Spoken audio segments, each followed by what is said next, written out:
wartawan tuh nggak boleh ya menerima. Nggak boleh. Cuma Apalagi kalau minta orang, gitu. apalagi minta. Apalagi minta. Berjumpa lagi dengan podcast Joker. Karena selama ini kita tidak pernah mengadakan podcast, hanya fokus sama pemberitaan. Jadi sekarang ini kita mengadakan podcast. Kita sudah lama nggak pernah podcast, selama hampir berapa bulan terakhir kita nggak pernah podcast. Nah, jadi sekarang kita mau podcast. Kebetulan sekarang kita mempunyai narasumber yang luar biasa sekali dan banyak orang yang sudah paham dan tahu tentang narasumber kita ini.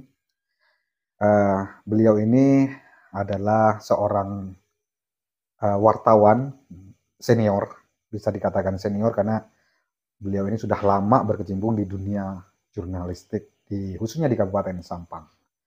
Selain itu, beliau ini juga sebagai Ketua Asosiasi Wartawan di Kabupaten Sampang. Baiklah, kita langsung saja, tidak perlu lama-lama lagi, kita langsung berkenalan dengan narasumber kita pada podcast kali ini. Selamat malam, Cak. Selamat malam. Gimana kabarnya, Mas sehat? Ramli. Alhamdulillah. Alhamdulillah. Oke, baik, kita kenalan dulu deh. Sampean siapa namanya? Ya, terima kasih Mas Ramli ya, Ya. untuk hari ini disempatkan ke sini. Ya, alhamdulillah lah, istilahnya Mas Ramli bisa datang ke rumah saya, singgah di padepokan saya ini. Iya, siap. Gitu. Ya, pertama saya perkenalkan, nama saya Ahmad Jumadi, yang sering dipanggil Cak Jum, sahabat rakyat gitu. Wis, ada sahabat rakyatnya. Iya, itu pemirsa, namanya beliau ini adalah Ahmad Jumadi, tapi yang biasa kita kenal adalah Cak Jum. Beliau ini adalah ketua dari Asosiasi Wartawan di Kabupaten Sampang. Nama asosiasinya atau aliansinya yaitu AWAS. Apa itu AWAS? AWAS itu Aliansi Wartawan Sampang. Ya, AWAS Aliansi Wartawan Sampang. Di dalamnya semuanya isinya wartawan dong. Iya. Oke, ada berapa anggota di AWAS itu?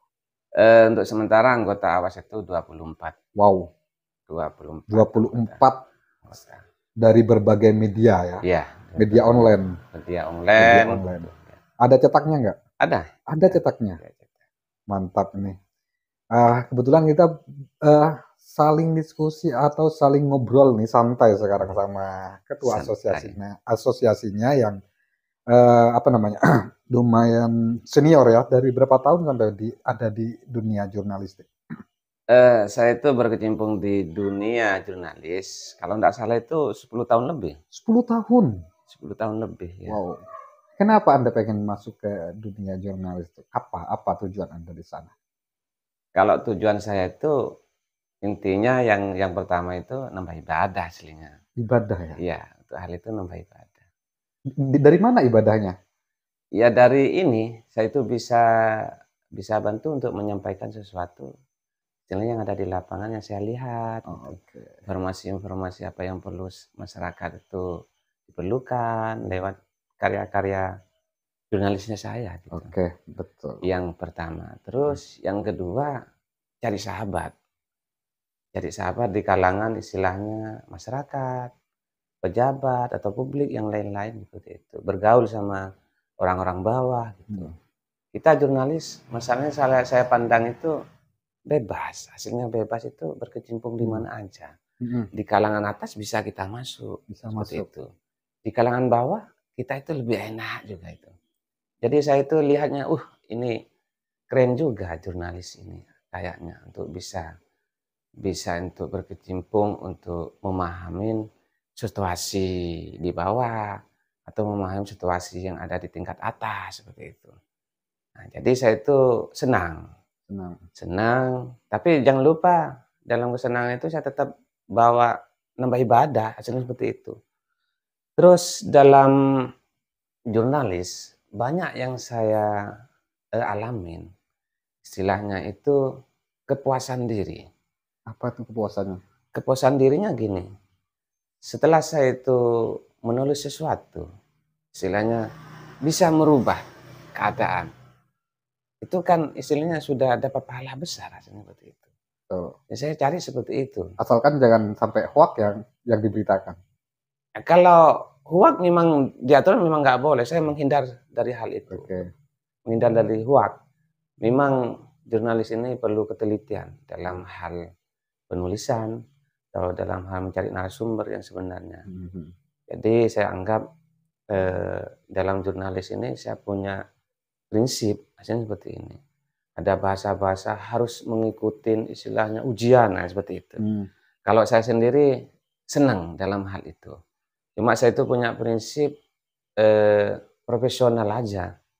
Karena bahasa-bahasa profesional itu sudah dibincangkan di mana-mana dalam hal itu. Profesional dalam konteks apa? Seperti itu. Jadi saya membaca, oh profesional seperti ini. Jadi saya lakukan. Ini profesional harus jelas. Terus memang harus A1, narasumber ada. Dan kejelasannya saya lihat memang seperti itu. Selama ini Anda sudah profesional? Kalau menurut saya masih belajar. Masih untuk belajar profesional. profesional. Kalau masalah penanggapan profesional tergantung dari pandangan orang aja. Gitu seperti ya? itu. Iya, bukan saya yang Betul. menganggap saya itu profesional. Tapi begini, Cak. Ini ada stigma dari masyarakat luas ya. Dengan adanya seorang wartawan yang oknum lah, saya nyebutnya oknum ya. Yang mencoreng nama baik wartawan sih sebenarnya dengan memporoti salah satu apa begitu kan, ditukar dengan uang dan segala macamnya. Cari berita yang bermasalah misalnya, habis itu kita tukar dengan uang. Ini kalau saya nggak ini harus bayar uang, jadi kalau nggak saya naikkan nih, kayak gitu-gitu tuh. Nah, bagaimana tanggapannya sampai di sini dulu? Ini yang menjadi dilema buat bagi teman-teman dan saya hal-hal seperti ini. Ini konteksnya seperti itu, kembali ke hatinya sendiri. Kan marwahnya wartawan sebenarnya apa kan seperti itu. Kalau saya pribadi, saya tidak memungkirin hal itu. Pasti ada nafsu untuk menggait seperti itu, hasilnya seperti itu. Cuma saya berusaha untuk menghindar hal-hal seperti itu. Jadi makanya yang dianggap profesional, kita harus tetap memegang kode etik. Di aturan kode etik sudah jelas saya setelah baca itu. Aturan kode etik tidak boleh menerima hal-hal apapun. Kan seperti itu. Saya tidak munafik. Istilahnya seorang narasumber kadang-kadang istilahnya karena senangnya setelah kita itu dikasih dikasih pemberitahuan, istilahnya mau dikasih diangkat beritanya ini karena berita ini sangat menarik, dia senang. Seperti pernah dia itu mengajak makan seperti itu karena dia senang dengan apa yang kita lakukan. Lain kalau orang ngasih karena benci atau karena orang itu tidak senang akan istilahnya mengasih sesuatu kan lain. Kalau orang senang itu ikhlas. Artinya seperti itu. Saya tidak munafik. Istilahnya orang memberikan sesuatu, saya tanyakan hasilnya ini. Kenapa sampai mengasih seperti ini? Kadang-kadang orang itu menjawab, ini rezekinya sampean ya, sampean kan ke sini istilahnya naik sepeda, kan gitu. Ini perlu saya istilahnya jawab, tidak boleh. Ini sebenarnya tidak boleh untuk saya terima. Ini rezekinya, Cak. Sini kamu. Istilahnya saya lihat pantas untuk beli bensin pan enggak? Seperti itu. Kalau semuanya memang sekecil apapun memang harus kita tolak. Seperti karena orang itu ikhlas, ya ikhlas. Kalau sudah ikhlas, dia berarti memang karena ngasih karena kesenangan. Jadi sebenarnya wartawan itu enggak boleh ya menerima. Enggak boleh. Cuma apalagi kalau minta orang, gitu. Apalagi minta. Gitu. Saya tanya memang kalau memang saya enggak munafik. Kalau saya munafik enggak boleh seperti itu. Memang saya pernah menerima karena saya itu orang itu senang. Senang dengan istilahnya apa yang saya sampaikan, apa yang saya akan liput seperti itu. Senang dia itu istilahnya mengasih istilahnya untuk uang makan seperti itu. Nah, seperti itu. Jadi saya itu ditanya dulu. Ini untuk apa? Ini rezeki gitu. Saya ikhlas ya. Karena saya senang. Gitu. Jadi kalau yang minta-minta terus memberitakan sesuatu yang negatif dalam tanda kutip ya, memberitakan suatu proyek misalnya terkaitnya pemerintah atau apa gitu. Nah kalau ini tidak dinaik, kalau mau tidak dinaikkan sampai harus bayar gitu, itu tidak boleh ya sebenarnya yang seperti itu. Tidak boleh. Itu makanya tergantung dari dirinya hasilnya. Kalau saya tidak mau membaca orang lain Ya, aslinya. oke. Saya membacanya saya sendiri. Saya Cuman tidak kan, munafik. sampean selaku wartawan kan ikut tercoreng nama baik seorang jurnalis itu. Ya, itulah yang istilahnya kita yang menilai itu masyarakat. Seperti itu. Masyarakat itu sebenarnya kalau masyarakat yang cerdas bisa melihat wartawan yang mana aslinya. Gitu ya. Istilahnya wartawan ini tidak mungkin keseluruhannya. Kalau masyarakat apa itu membacanya keseluruhannya memang kita kena. Ini risikonya kita. Cuma kita itu harus legowo. Tidak salah masyarakat untuk menilai seperti itu. Karena memang kenyataannya mungkin di depannya ada sesuatu seperti itu. Kita tidak boleh menyalahkan masyarakat. Cuma kita sendiri itu harus legowo. Memang harus kita mempertahankan marwahnya jurnalis yang sebenarnya. Tetap itu aja konteksnya. Nah ini lagi. Ada dari kalangan masyarakat luas di sana yang mempertanyakan, wartawan dan LSM itu sebenarnya sama nggak sih? Sampai di sini gimana tanggapan sampean? Kalau masalah wartawan saya, kalau dalam konteks anu tidak sama. Tidak sama. Cuma dalam konteks istilahnya penyambung lidah mungkin sama. Seperti itu. Kalau LSM kan lembaga masyarakat. Iya. Lembaga masyarakat yang intinya itu bisa menyampaikan sesuatu langsung ke pemerintah. Tapi kalau di masyarakat bawah sana itu menganggapnya sama saja sih ini LSM, karena mungkin salah satu ya oknum itu yang seperti yang tadi sampaikan, ada yang minta-minta datang ke rumah dalam tanda kutip kepala desa, minta begini begitu kan. Ya. Gini, problema di lapangan ini sebenarnya banyak, komplit aslinya. Kadang-kadang saya tidak membaca siapapun, tidak membaca aslinya. Cuma ini kan saya melihat dari pandangan masyarakat. Tapi saya tidak melihat langsung kan seperti itu. Mendengar dari pandangan masyarakat. Coba mudah-mudahan tidak terjadi. Tapi walaupun ini ya, walaupun LSM juga itu semuanya juga oknum juga yang seperti itu. Sebenarnya LSM kan nggak seperti itu juga kan? Tidak, aslinya LSM itu istilahnya pekerjaan yang mulia juga, sama dengan itu yang saya anggap itu nambah ibadah itu kan mulia, seperti itu. Dalam istilah kemuliaan untuk pekerjaan itu menyampaikan sesuatu itu ke masyarakat penting atau ke pemerintah agar apa yang ada di lingkungan itu bisa berubah. Kan seperti itu. Sebenarnya ada melakukan kejahatan suatu hilaf aslinya, suatu kades namanya hilaf, istilahnya itu faktor X, istilahnya faktor X ini sesuatu yang tidak bisa dihindarkan, seperti itu.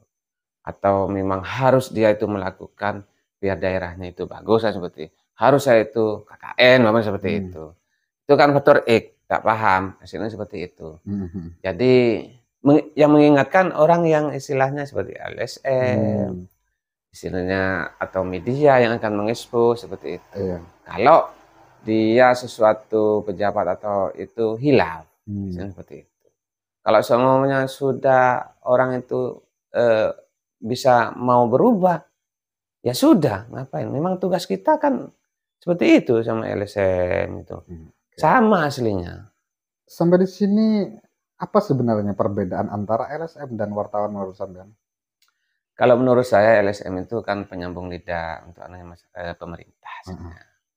Kalau media ini kan cari pemberitaan.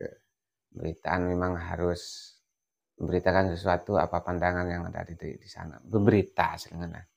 Seperti itu. Memberitakan luas. Jadi beda ya antara wartawan dan LSM itu beda. Jadi pemirsa, jadi ini kita sudah ngobrol-ngobrol sama senior kita di wartawan agak lumayan lama, seperti bukan agak sih, memang lama dia di dunia jurnalistik.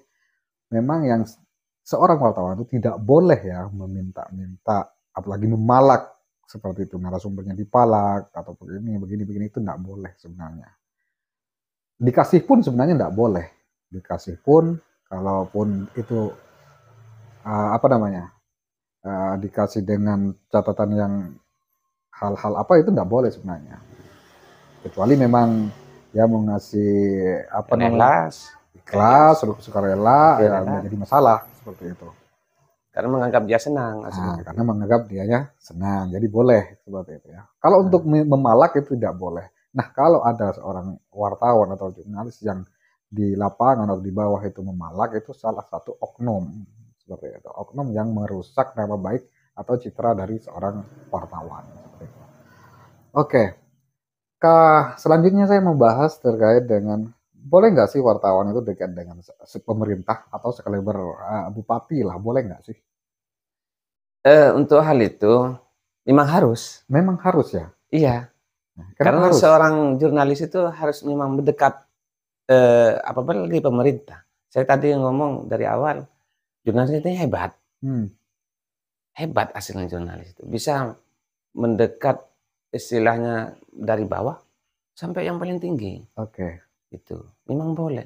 Soalnya gini, sesuatu apapun yang ada kita pandang kita itu, dilihat kita itu sudah nampak yang perlu dijelaskan atau perlu konfirmasi yang lebih tinggi ke presiden atau bupati atau wali kota, memang kita harus mendekat untuk menanyakan sesuatu yang terjadi di daerah itu. Benar. Untuk bisa istilahnya bupati bisa ingat. Nah, seorang jurnalis kan memang mengingatkan hasil. Begitu ya. Bukan mengingatkan istilah biar dia itu lupa, bisa ingat. Nah, kalau nggak mendekat nggak dapat informasi dong. Nggak dapat. Benar. Makanya hebat jurnalis aslinya. Keuntungan jurnalis itu sebenarnya. Makanya saya itu senang. Ini jurnalis hebat. Kalau saya tidak jadi jurnalis, mungkin saya tidak bisa bicara sama bupati. Betul. Atau sama wali kota. Kan gitu sebenarnya seperti itu. Cuma ada aturan-aturan. Jadi kalau misalnya jadi rakyat biasa nggak mungkin bisa bicara dengan bupati dong? Bisa. Bisa juga. Cuma konteksnya lain acara. Lain acara. Itu, ya. Konteksnya lain acara. Nah, seorang jurnalis, seorang wartawan, boleh nggak mengkritik si pemerintah? Boleh, lebih bagus aslinya. Kok begitu? Iya. Kalau kontrol sosialnya kan dari kita aslinya. Gitu ya. Jadi boleh nih. Boleh. Kalau memang ada kebijakan yang kurang baik itu dikritisi. Ini harus. Kalau menurut saya itu harus. Jangan takut. Istilahnya jangan takut untuk bisa mengungkap sesuatu tidak benar. Tugasnya media seperti itu aslinya. Kita, intinya saya bukan kiai, bukan penceramah. Mungkin saya lewat dengan konteks saya ini jadi jurnalis bisa saya menyampaikan atau mengingatkan seperti itu. Istilahnya saya tadi ngomong nambah ibadah. Marwah itu jurnalis dipakai. Dan penyampaian sesuatu itu lewat jadi jurnalis. Kalau seorang kiai kan menyampaikannya dengan ceramah seperti itu. Seperti itu ya. Iya. Oke, sampai di sini kita cukupin saja dulu untuk pembahasan terkait jurnalis. Kita sudah mendapat ilmu antara kalau memang ada seorang wartawan yang minta-minta itu adalah oknum. Sebenarnya seorang wartawan itu nggak boleh yang seperti itu ya. Artinya kan seperti itu. Dan wartawan sama LSM itu beda. Ya kan, benar. Nah, yang ketiga tadi, boleh nggak sih seorang wartawan dekat sama pemerintah? Boleh. Karena itu memang mencari informasi. Memang tugas seperti itu. Oke. Sekarang saya ingin membahas terkait dengan Kabupaten Sampang.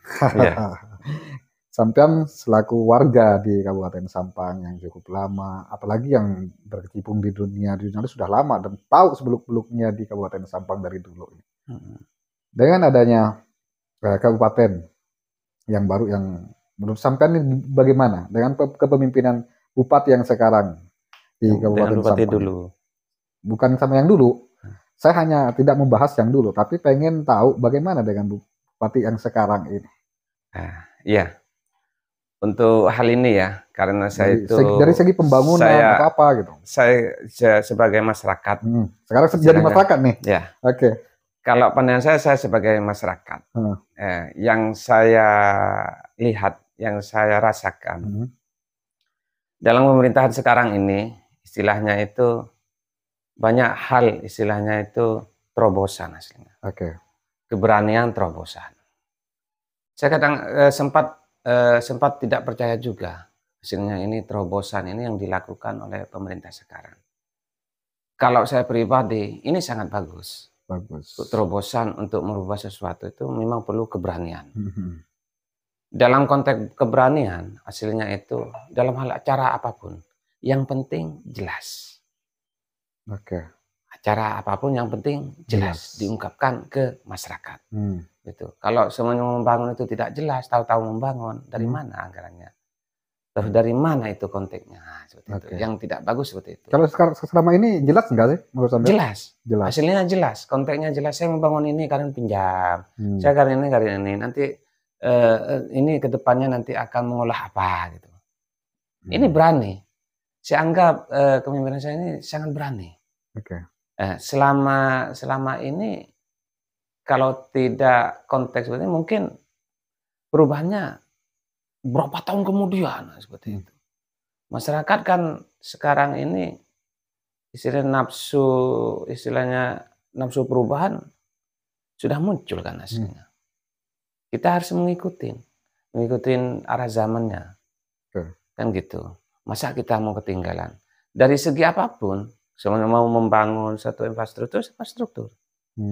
Gebrakan. Dengan anggaran sekian, batasnya kemana? Nah, seperti itu. Seperti itu. Dengan untuk perekonomian, genjot. Batas yang mana? Kan tidak mungkin pas langsung, tidak mungkin. Seperti bertahap. Cuma harus perlu keberanian. Yaitu, orang berdagang aja harus berani. Pinjam. Untuk modal. Tapi pinjam itu nanti kan muter. Modal itu akan muter. Nah, ini yang istilahnya pintar, yang kalau pintar ngelola, itu akan kembalinya lebih besar. Dapat keuntungan lah di situ. Lebih besar. Kalau pengelolanya itu tidak pintar, akan jadi bangkrut. Akan jadi rugi. Nah, kalau rugi. Kalau yang rugi ini nanti bagaimana?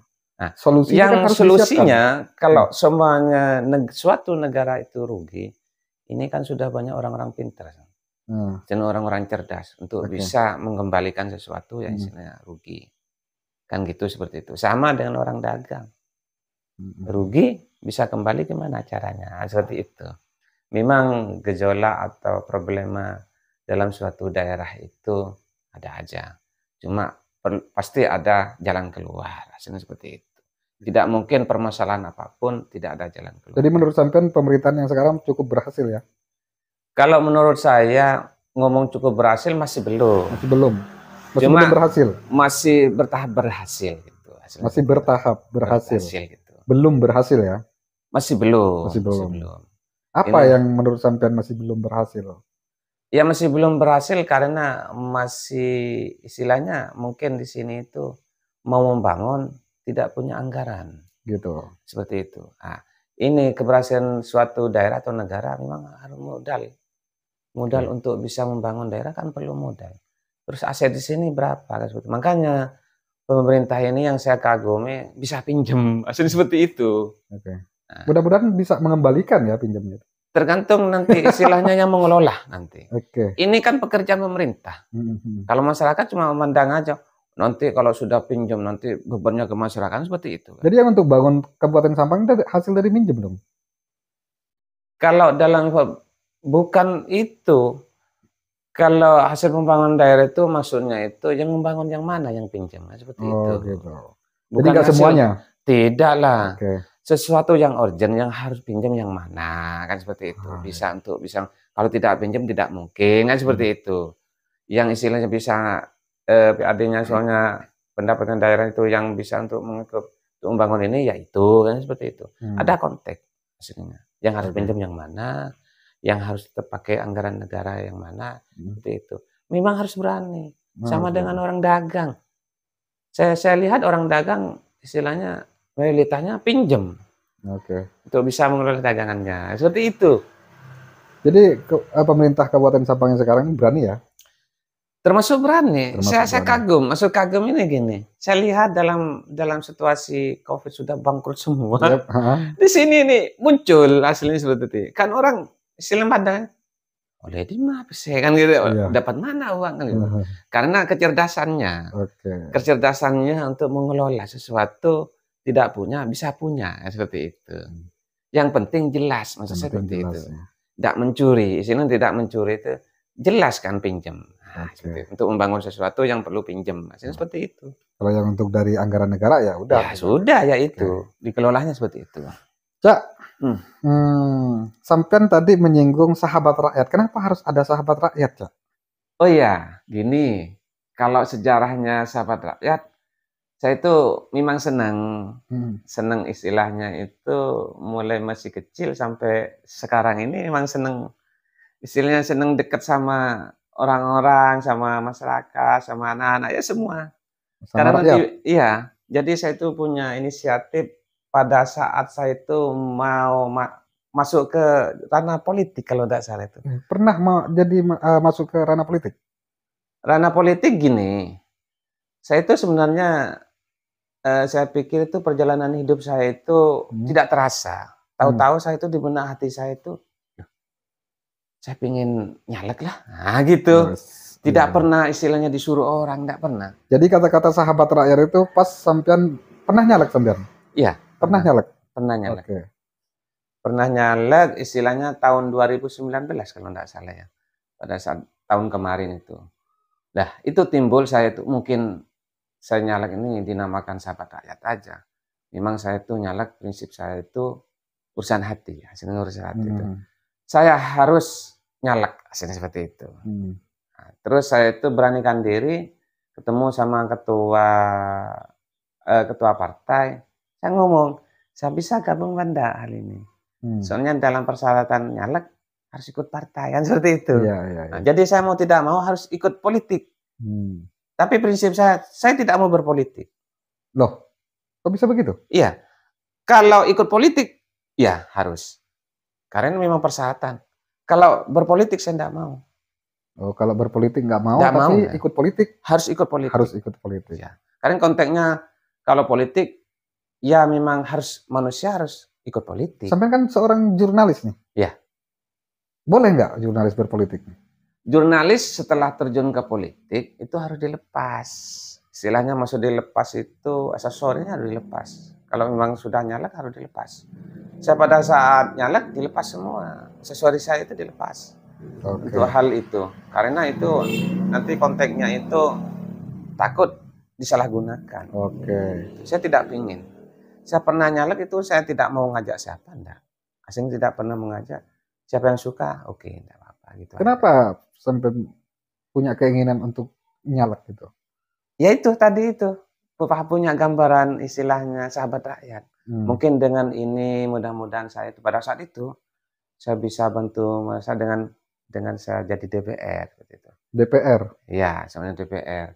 Saya memang punya prinsip hati saya itu untuk nambah ibadah, mungkin saya itu bisa istilahnya bisa membantu masyarakat hasilnya dengan lewat saya jadi DPR. Kemarin tadi itu saya dengan bantu masyarakat lewat media kan seperti itu. Hasilnya seperti itu. Konteks saya itu banyak. Kalau saya itu di bidang ini saya gitu. Bidang ini sekiranya saya itu bisa membantu hasilnya seperti itu. Oke. Lewat bahasa, bukan lewat materi hasilnya seperti itu. Lewat saya itu menyampaikan seperti itu. Lewat itu saya merangkul seperti itu. Pernah jadi nggak pas waktu nyalek itu sampai jadi nggak? Alhamdulillah pada saat nyalek itu saya hanya peringkat 3. Peringkat 3. Jadi nggak jadi dong? Nggak jadi peringkat 1. Berarti rakyat belum bersahabat nih? Tetap bersahabat. Soalnya sampai saat ini stiker-stiker saya masih ada di mana-mana. Oh, masih ya? Iya, saya lihat loh, kok masih ada stiker saya? Ini sudah tahun berapa gitu. Berarti rakyat itu masih menyenangin saya. Seperti itu, hasilnya seperti itu. Tidak apa-apa, nama hal-hal berpolitikan ini kan banyak hasilnya liku-liku hasilnya. Tapi kalau menurut saya itu politik itu memang indah hasilnya. Indahnya di mana? Indahnya kita itu bisa lebih luas pemikiran hasilnya. Bukan indah cara berkorupsinya ya gitu, enggak?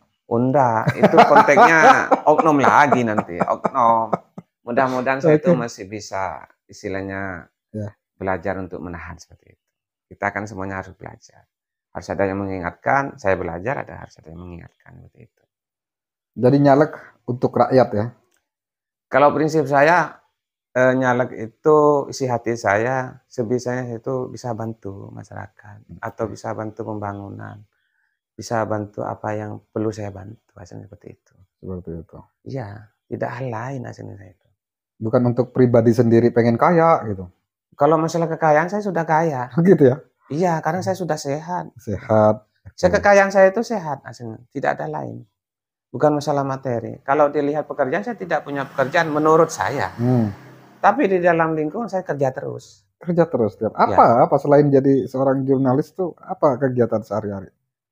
Saya itu kadang-kadang orang pandangan saya, keluarga saya bingung juga. Pekerjaan saya sendiri yang melaksanakan aja, ya laksanakan aja. Selain jadi wartawan, saya itu aktivitasnya, ya saya kan seneng elektro, kadang-kadang saya itu bisa buat itu. Terus seneng olahraga. Dari dalam ini yang saya tidak pahamin. Nah ini lucu aslinya saya itu. Yang saya tidak pahamin, saya jujur, selama ini saya itu membantu aslinya. Membantu suatu pendidikan. Sehingga terjun di dalam pendidikan, sebenarnya saya itu aneh juga. Saya kadang-kadang nanggap saya aneh juga. Kenapa saya itu kok diperlukan terjun ke pendidikan sama sekolah gitu. Nah, awalnya gini, saya kan senang olahraga. Di dalam olahraga saya pernah megang eskul, istilahnya ekstra. Ekstra kurikuler olahraga pencaksilat, aslinya seperti itu.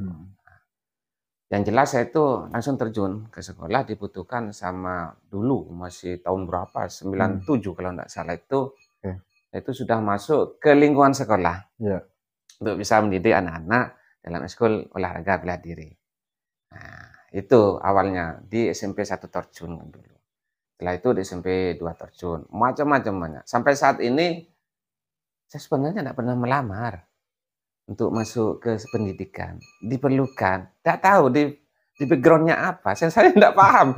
Padahal saya bukan jurusan olahraga, cuma senang olahraga seperti itu.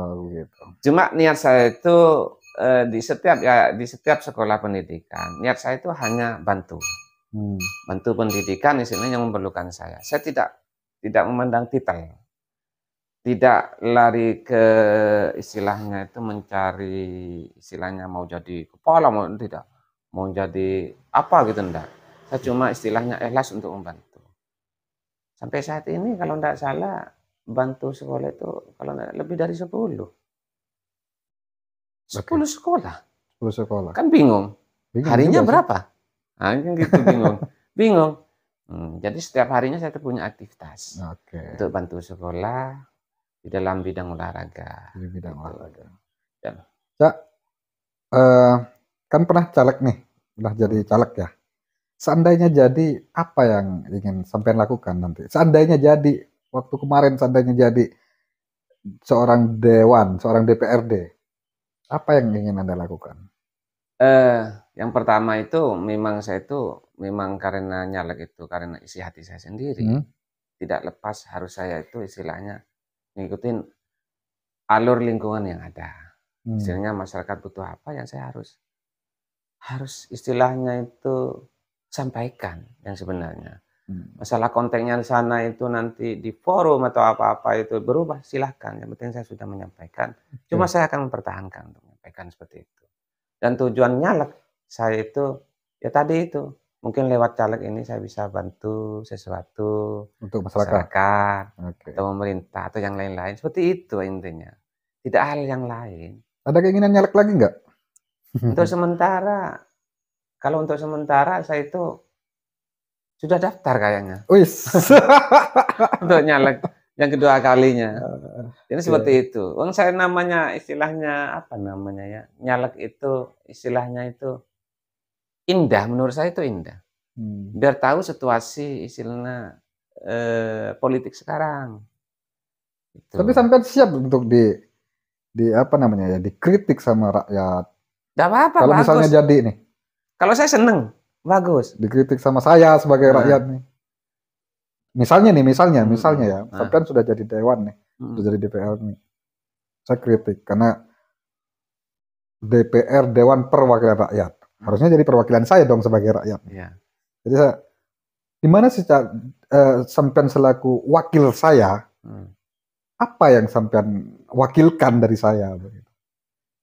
Saya itu sebenarnya senang kalau sampai masyarakat itu ngeritik. Gitu. Nah, alhamdulillah bersyukur. Karena itu perlu buat saya itu. Hmm.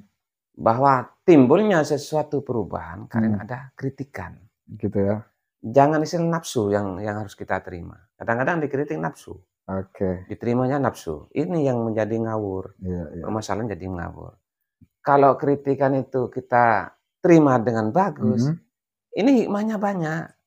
Terima doang nih, tapi nanti nggak apa yang dikritik malah nggak dibiarin gitu aja. Oh enggak, hikmahnya banyak orang ngeritik itu aslinya. Bisa merubah sesuatu, bisa menjadi perkembangan apa yang terjadi.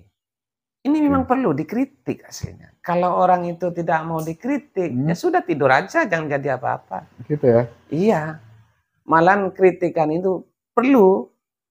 Masih seperti itu. Kalau menurut saya perlu. Makanya orang jadi suatu apapun jangan nafsu, jangan lewat nafsu. Mau jadi DPR jangan nafsu yang dipakai. Itu pakai hati. Sampean pakai nafsu nggak? Enggak. Saya pakai hati karena saya itu nyala gitu karena lewat hati saya. Oke. Bukan disuruh orang enggak. Seperti itu. Yeah. Bukan lewat nafsu. Hati saya itu timbul. Ya tadi itu mungkin saya kalau hati saya setelah jadi caleg, jadi DPR bisa bantu, nah gitu. Hati saya, bukan karena nafsu, seperti itu. Jadi berangkat dari hati ya? Iya, berangkat dari hati, bukan nafsu. Bukan nafsu. Janganlah semua pekerjaan apapun jangan lewat nafsu, pakai hati aja. Tapi Cak di sini mohon maaf ya. Iya. Kalau di dinamika di perpolitikan khususnya di Kabupaten Sampang ini tidak lepas dari, mohon maaf ya dalam tanda kutip nih. Begini. Fulus lah. Iya. Itu kalau bicara masalah konteks fulus itu istilahnya bahasanya sudah umum kan seperti itu. Umum, cuma dianggap biasa sama orang seperti itu. Karena konteksnya mungkin istilah itu tuh dianggap biasa karena sudah kebiasaan. Kalau sudah kebiasaan dijadikan budaya, ini yang tidak bagus. Ini yang nggak bagus ya? Tidak bagus. Ini ranah kepolitikannya ini jadinya tidak bagus. Menunggu. Jadi yang nggak punya biaya untuk misalnya calon dewan, punya beban, caleg misalnya nggak punya biaya. Lantas rakyat atau masyarakat tuh milihnya yang punya biaya gitu kan? Iya, cuma harus ditanggung bebannya. Punya beban. Apa bebannya? Ya bebannya pertama materi, gitu ya? Iya. Terus untuk beban yang kedua tanggung jawab. Ini kalau semuanya tidak pakai hal istilahnya materi, istilahnya nunggu atau apa itu ringan bebannya. Cuma pertanggungannya aja.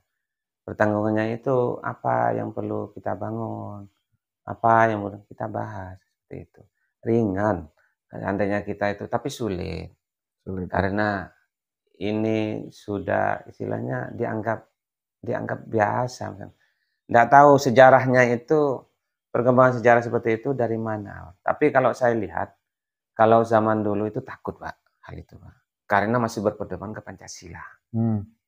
Kan jadi kalau yang bermain-main politik itu dengan money politik itu tidak berpedoman dengan Pancasila? Jelas. Jelas ya. Kalau dulu itu takut Pak. Kalau saya tahu, kan saya baca di itu harus berpedoman Pancasila dan undang-undang, kan seperti itu Pak. Jadi takut untuk melakukan. Karena sudah jelas di Pancasila itu dari awal sampai terakhir itu. Itu Pancasila itu aslinya orang-orang istilahnya memang orang dulu itu lebih cerdas dari sekarang. Intinya kalau saya lihat itu maknanya tuh besar sekali itu. Kalau memang dicerna benar. Makanya kalau kita itu ada yang merubah Pancasila, baca dulu konteks Pancasilanya.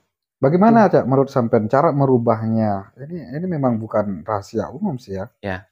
Ketika mau mencalonkan apalagi setingkat dewan atau bupati, setingkat kepala desa saja sekarang sudah bisa bermainnya dengan ya ini politik. Money politik. Ya harus tegas pemerintah. Harus punya uang baru bisa calon gitu loh. Ya pemerintah harus tegas. Pemerintah harus tegas. Cara tegasnya seperti apa? Cara tegasnya menurut sampean? Istilahnya gini. Di ranah berpolitikan itu. Cara tegasnya gini intinya. Itu kan sudah ada aturan sebenarnya. Kalau sudah bermain seperti itu, digagalkan, tidak boleh. Harus sudah diskualifikasi sudah. Harus tegas seperti itu, sudah. Kalau Kalau sudah ketahuan. ada laporannya. Nah, iya, kalau sudah ketahuan dan ada laporan. Dis sudah, tidak ada ampun. Karena itu mengajarkan masyarakat bodoh aslinya. Seperti itu ya? Iya, Mhm. iya, meracuni asli seperti itu. Makanya harus istilahnya konteksnya harus memang jeli benar hal itu. Didiskan aja sudah. Biar semua yang mengikuti lebih hati-hati lagi. Nah, Memang ini makanya, ranahnya tidak bagus. nah, makanya banyak masyarakat yang tidak paham dengan itu. Bahwa kalau nggak ada uang, dia nggak milih. Kalau ada uang, baru milih. Begitu kan? Kan ada yang seperti itu kan. Ya karena sudah masyarakat jenuh. Jenuh dengan? Jenuhnya masalahnya gini. Kalau yang terpilih itu sudah terpilih, nganggapnya, tapi sebagian tidak akan menghiraukan. Kan seperti itu, tidak menghiraukan yang memilih. Kan seperti itu kan, menganggapnya seperti itu. Oleh itu tidak, kalau sudah jadi nanti letak kira ingat, tidak mungkin ingat kan seperti itu kan. Jadi orang milih harus ada imbalannya, seperti itu. Karena sudah diajari dari awal, Gitu ya. dikasih apa nasi, seperti itu. Orang lapar dikasih nasi, seperti itu. Jadi dimakan seperti itu. Andai kala itu kita berpedoman, para alim ulama kan sudah menyampaikan, tidak menerima. Kalau sebenarnya sudah mendengarkan hal itu, mungkin semuanya aman aja. Konteks anunya pemerintahnya, sistemnya harus dipecat, seperti itu. Atau didiskan. Ini konteks aturan. Kalau konteks dalam agama, memang dosa kan seperti itu. Tidak boleh kan seperti itu. Harus kita pegang. Jadi masyarakat harus pinter ya sekarang. Harus pinter. Malahan masyarakatnya pinter sekarang. Kalau tidak jalan, tidak ada uang, tidak akan jalan. Karena dendam. Kayaknya sepertinya seperti itu. Kan jadi pinternya kalau ada uang nggak milih gitu. Iya. Tapi sebagian. Bukannya seharusnya. Kalau orang nasionalismenya tinggi, tidak mau. Tidak mau ya. Kan karena orang itu pemahamannya tidak sama. Seperti itu. Mungkin ada oknum-oknum yang merasukin otaknya aja. Maaf semua oknum yang kasihan masyarakat. Jangan istilahnya memasukin hal-hal istilah masyarakat tidak tahu dibuat bingung seperti itu. Kasihan. Kalau yang punya nasionalisme tinggi paparkan yang sebenarnya seperti itu. Ini kan untuk negara atau daerah, untuk masa depan selanjutnya, regenerasi selanjutnya seperti itu. Kak, ada ini enggak sih dari Kabupaten Sampang? Ada masukan nggak untuk pembangunan pemerintah Kabupaten Sampang khususnya? Kalau saya saran atau kritik dan saran untuk Kabupaten Sampang. Kalau saya sendiri untuk saran pemerintah itu sendiri, istilahnya keterbukaan aja. Untuk membangun daerah itu memang perlu keterbukaan. Biar istilahnya kalau sudah terbuka, pasti masyarakat paham dan tahu akan mendukung pasti gitu. Kalau itu membuat itu baik, pasti masyarakat itu akan senang.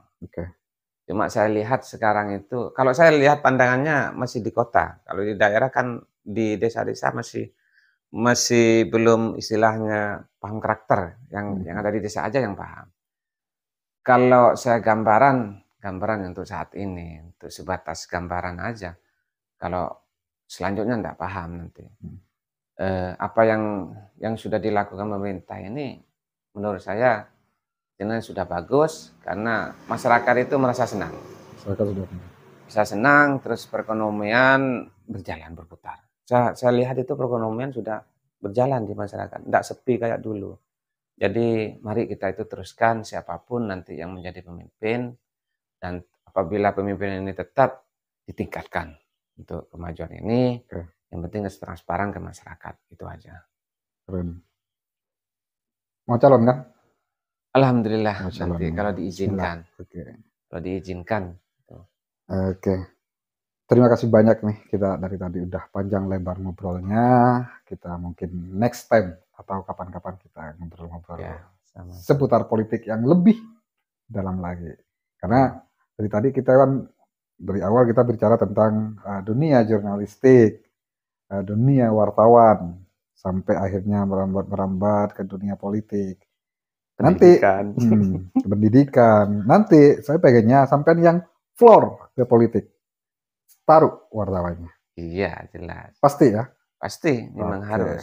Kalau sudah sudah dari KPU ditentukan udah lepas, udah lepas. Baik. Nggak boleh. Siap. Oke, terima kasih banyak, Cak. Ilmunya dari tadi luar biasa sekali. Dan terima kasih waktunya, saya juga disempatkan main ke rumahnya sampean langsung. Terima kasih banyak, Cak. Sama-sama. Sehat selalu. Amin, Sukses. amin, ya. Oke. Yang penting kekayaan kita itu sehat. Sehat. Oke. Baik, terima kasih. Itu bincang-bincang tadi sama seorang wartawan senior sih menurut saya. Karena sudah cukup lama di dunia jurnalistik. Dan kita banyak dari tadi ilmu yang sudah kita ambil. Mohon maaf apabila ada kata-kata yang salah dari saya. Oke, sampai nanti di podcast Jakarta selanjutnya dengan narasumber-narasumber yang luar biasa, khususnya di Kabupaten Sampang. Terima kasih. Assalamualaikum warahmatullahi wabarakatuh.